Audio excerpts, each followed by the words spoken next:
কে বা আমার সংসার ঠেকাবে?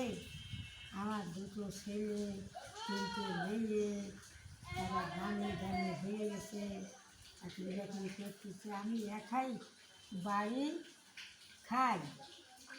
এখন তো একটা করেনের দরকারও আছে। কেউ আমার রাঁধিয়ে দেয়, কেউ আমার খাইয়ে দেয়, কেউ আমার খাতে দেয়। শিক্ষিত ছিল বলে এরম কথা নাকি? শিক্ষিত লোকে শিক্ষিত, হ্যাঁ। ছেলেগুলো ভালো শিক্ষিত, আর ছেলেরা সব শিক্ষিত বানাইছে। হুম এই দাঁড়িয়েছিল সরকারের কাছে, তাহলে আমি একটা কাজ করিয়ে দেবো, ওনারা এখন আমার সাথে হুম ওনার স্বামীর ভাই এসে গেছে কি যে তা মামু যান বিয়া তো করবেন না নে? তাহলে না না না, বলো না, তুমি তুমি তো মাতুব্বারের ছেলে, হুম তুমি কি বিয়াদব বলবা? আমি তো কোনোদিন ধারণাই করতে পারি না। বলছে যে আমার যে একটা মাইয়ে আছে, সে জন্ম নেই। আমার বাপ কইছে যে তাই আমাদের বাড়ি সব জায়গায় খাইছে। হুম হুম ওদের ওই ওই মহিলাটাকে আমার একটু ইচ্ছে আছে বিয়ে দেওয়ার, হুম আমার বাপ কয়। তো ওর আবার একটা মাইয়ে, ওই বিচির আবার একটা মাইয়ে আছে, হুম সে মেয়েটা বেঁচে আছে।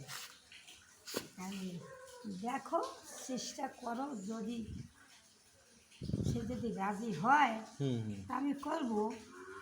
আর ছেলে পেলে আমার রাজি হয় নাকি শোনো, হুম হুম নামে তারা দিতে চায় নাকি, বিয়ে সারিয়ে মাইয়ে আছে, ছেলে আছে। হুম দেখো, তুমি তো আমি বলতেইছো, শেষে বেশি মেয়েটাকে করো, হুম আমিতেই ঠিক করেছি বলে ওর আর বাপের আমার চাষার মেয়ে তাছাড়া না জন্ম না আমাকে বোন হুম কাজে যে করছে যে আমি তো এই কাজ ঠিক করেছি, তুই কী করছিস? হুম আর কত ছেলে মেয়ে নানি দাবি হুম হুম আর শিক্ষিত সব, তারা কি আমার সই দিতে পারবে?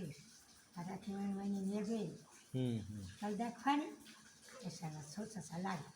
হুম আর আমার নানা করে হ্যাঁ, ও রাজি হলে আমি করু, হুম হুম কাজ করিয়ে যাও। আর আমার ছেলে হলে রাজি যদি হয়, আমাদের বিয়ে দেওয়ার জন্য খুশি হয়, আর যদি ও যদি মাসে দিয়ে না হাতি বেলাটা না আসে, হুম খেয়ে দাও ভালো চালু ছিল, ওর ওই দিকে আগে গেলে হুম দিয়েছে সবাই কাছে দেওয়া করে বাপা নিয়ে বিলির মধ্যে চলে আসছে, মা নাই। আমার বাপের কি রাখে রোধ করবে?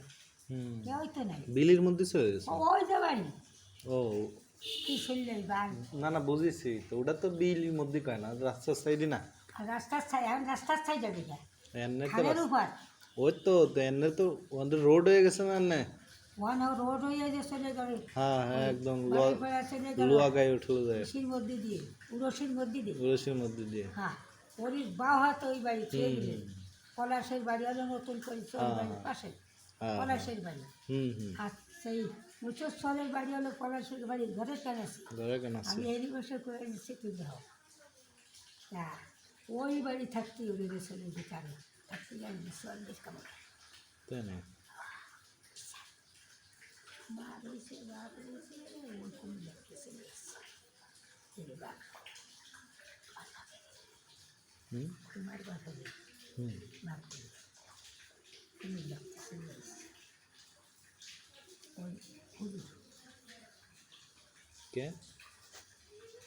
চাকরি বাকরি পাচ্ছে না, কি আর ও বুঝছি।